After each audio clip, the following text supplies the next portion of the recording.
तो दिल्ली में बंगला पॉलिटिक्स जमकर हो रही है। वहीं सीएम आतिशी की तरफ से जो आरोप पीडब्ल्यूडी पर लगाए गए हैं उस पर बड़ी जानकारी आपको दें। पीडब्ल्यूडी की तरफ से जवाब इस पर दिया गया है। कई बार कहने पर भी बंगले में नहीं गई सीएम आतिशी, ये कहना है पीडब्ल्यूडी का।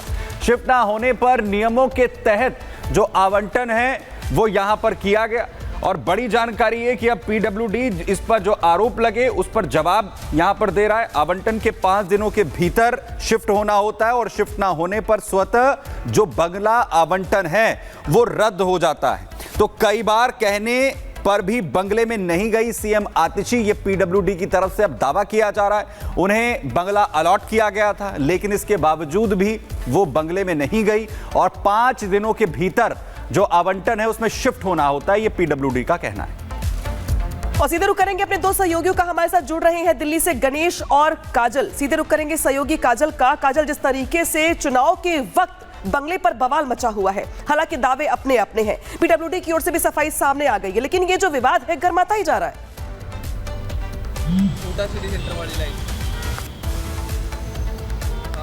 जी बिल्कुल, आपको बता दें कि लगातार आम आदमी पार्टी और बीजेपी के बीच ये असमंजस बना हुआ है और लगातार आम आदमी पार्टी बीजेपी पर कई आरोप लगा रही है और बीजेपी जो है वो आम आदमी पार्टी पर। लेकिन लगातार संजय सिंह की तरफ से आज एक प्रेस कॉन्फ्रेंस की गई और उसमें उन्होंने जो है बीजेपी को चैलेंज किया है, जिसमें उन्होंने कहा है कि मैं ये चैलेंज करता हूँ बीजेपी के नेताओं को कि अगर ऐसा है उसमें सोने की टॉयलेट सीट जो है वो लगे हुए हैं, उसमें अगर मिनी बार है तो कल मीडिया वालों के साथ बीजेपी नेता 11 बजे उस शीश महल में जाएं। हालांकि बीजेपी लगातार ये कह रही है क्योंकि इस शीश महल का दरवाजा जो है वो पहले ही खोला जाना था और आम जनता, दिल्ली की जो जनता है जिसके पैसे लगे हुए हैं, कोरोना काल में जब इस कोरोना काल से दिल्ली की जनता जूझ रही थी तब अरविंद केजरीवाल, दिल्ली के पूर्व मुख्यमंत्री, अपना शीश महल बनाने में बिजी थे। इसी तरीके से जो है वीरेंद्र सचदेवा जो दिल्ली प्रदेश के अध्यक्ष है वो लगातार ये कह रहे हैं कि वहां से जो सोने की टॉयलेट सीटें थी वहां से गायब हैं, कई सारे ऐसे कीमती सामान है जो उस शीश महल से गायब है।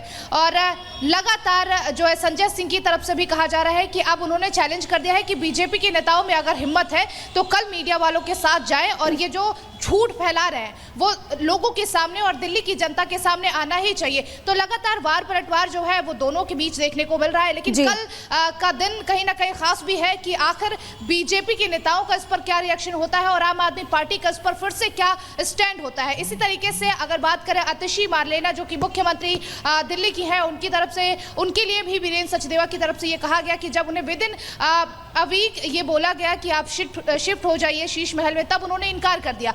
मथुरा रोड की अगर हम बात करें तो वो अलर्ट किया गया था लेकिन उसमें भी आतिशी मारलेना नहीं रहती है और लगातार वो कह रही हैं कि अब क्योंकि बीजेपी या फिर यूं कहें कि लगातार आतिशी जी पर ये दबाव बनाया जा रहा है कि यानी कि हम लगातार कोमल देख रहे हैं कि शीश महल को लेकर दिल्ली में सियासी संग्राम इस वक्त काफी ज्यादा बढ़ते हुए नजर आ रहा है। बने रहिए हमारे साथ क्योंकि गणेश भी लगातार जुड़े हुए हैं। गणेश, आज दोपहर 2 बजे जब प्रेस कॉन्फ्रेंस होनी थी उससे पहले भी आप लगातार आम आदमी पार्टी दफ्तर के बाहर थे और अभी भी देखिए लगातार हम देख रहे हैं कि वार पलटवार का सिलसिला काफी तेज होते हुए नजर आ रहा है। यानी कि आने वाले समय में हम देखेंगे कि दोनों दलों के बीच, कांग्रेस पार्टी सभी दलों के बीच और ज्यादा बयानबाजी तेज होते हुए नजर आएगी और दिल्ली का सियासी टेंपरेचर हाई हो जाएगा।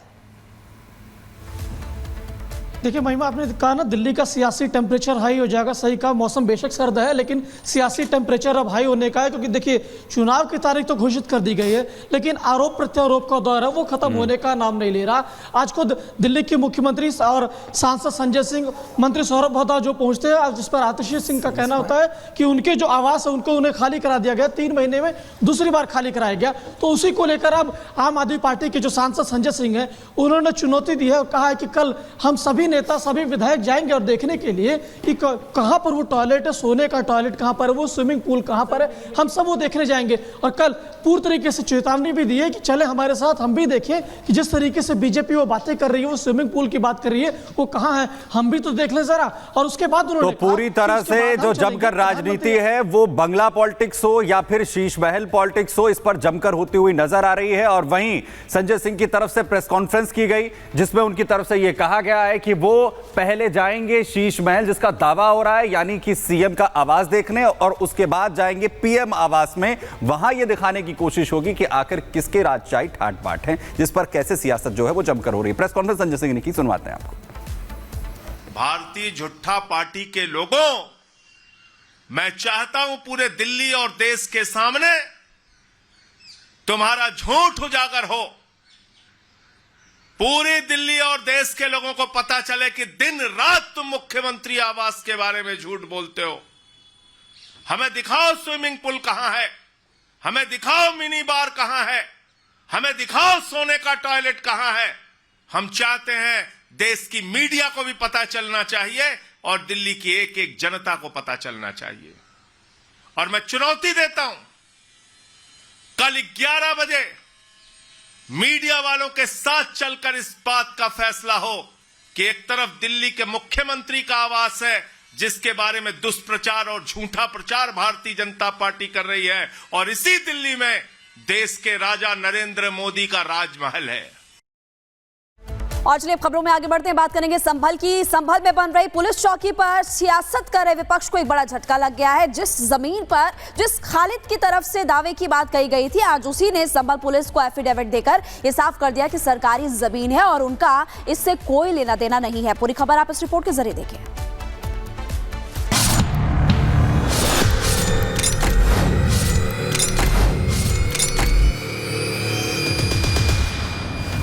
संभल थाने पर नया ट्विस्ट, एसपी के दावे की खुली चिट। शाही मस्जिद एएसआई के अंदर आती है, उसके सामने बिना एएसआई के परमिशन के ये चौकी बनाने लगे। थाने की जमीन सरकारी, ओवैसी को पड़ेगी भारी। वोट बैंक की साजिश फेल, विपक्ष का तुष्टीकरण से मेल। संभल की घटना नीति ये बहुत बड़ी साजिश और षड्यंत्र था। जो खोदने वाले लोग हैं वो रुकने वाले नहीं हैं।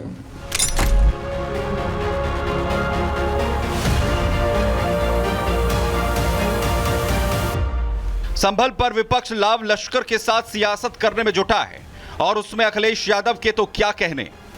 कुदर की उपचुनाव में समाजवादी पार्टी की जब से हार हुई है, अखिलेश यादव के मन में डर बैठ गया है। उन्हें लगता है कि 2027 में कुदरकी के साथ संभल भी कहीं हाथ से निकल न जाए। ऐसे में संभल मुद्दे को अखिलेश यादव गर्म रखना चाहते हैं।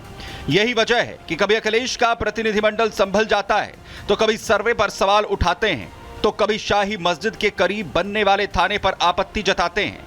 लेकिन इलाके के खालिद और सलीम ने समाजवादी पार्टी की सियासी मेहनत पर पानी फेर दिया है। वो कैसे, खुद सुनिए इलाके से पुलिस अधीक्षक की जुबानी। यहाँ पे मेरे ऑफिस में एक मोहम्मद खालिद नाम के व्यक्ति की तरफ से एक उनके प्रतिनिधि जो उनके बेटे हैं उनके द्वारा आके एक एफिडेविट दिया गया पर्ची कटवाने के बाद में, जिसमें उन्होंने बताया कि जामा मस्जिद के सामने जिस स्थान पर पुलिस चौकी का निर्माण हो रहा है उस स्थान की काफ़ी समय पहले जो शपथकर्ता हैं मोहम्मद खालिद हैं, उनके पूर्वजों के बताए अनुसार वो लोग देखभाल करते थे। लेकिन उन्होंने बताया कि मेरा कोई इस जगह से कोई मालिकाना हक नहीं है, ये सरकारी ज़मीन है और सरकारी ज़मीन पर ही पुलिस द्वारा चौकी का निर्माण किया जा रहा है। नहीं, मामला ये था कि सर हमारी ज़मीन नहीं है, वो हमारे बुजुर्ग जो थे देख रेख करते थे उसकी। अब हमें पता चला तो सर वो सरकारी ज़मीन है, हमें कोई एतराज़ नहीं है। बहुत अच्छा बात है चौकी बनी और बड़ी खुशी की बात है। नहीं हमारा नहीं सर, वो तो हमें हमारे बुजुर्ग जो थे उसकी देख रेख करते थे, हमें क्या पता। अब जब पता चला हमें कि हमारी नहीं है तो सर जाहिर सी बात है आपने आपत्ति हटा दी है कि हमारी नहीं हमारी नहीं है सर, आपकी नहीं। जी सर। खालिद और सलीम के खुलासे से साफ है कि ओवैसी के दावे में कितना दम है। साथ ही उन लोगों की आंखें भी खुल गई होंगी जो दावा कर रहे थे कि थाने की जमीन वक्फ बोर्ड की है। हालांकि पिछले 11 दिनों से शाही मस्जिद के करीब थाने का निर्माण हो रहा है। थाने की 15 फीट ऊंची दीवार खड़ी हो चुकी है, दीवारों पर लिंटर डाला जा चुका है। थाने के चारों ओर 7 से 8 फीट की दीवारें खड़ी की गई हैं। 12 से 15 फीट ऊंची चारों ओर पेड़ लगा दिए गए हैं। संभल में जैसे जैसे थाने की दीवार ऊंची हो रही है, विपक्ष की सियासत भी बढ़ती जा रही है। संभल में हिंसा की आग बुझ चुकी है। 40 दिन से ज्यादा का वक्त गुजर चुका है, लेकिन इस मुद्दे को ओवैसी और अखिलेश हवा देने में लगे हैं। यकीन नहीं तो सुनिए संभल पर अखिलेश यादव आखिर क्या कह रहे हैं। ये भाईचारा के पक्ष में नहीं है, ये दरारवादी पार्टी है। भारतीय जनता पार्टी दरारवादी पार्टी है, दरारवादी पार्टी। इनके लिए इंसान के जीवन का कोई मोल नहीं है,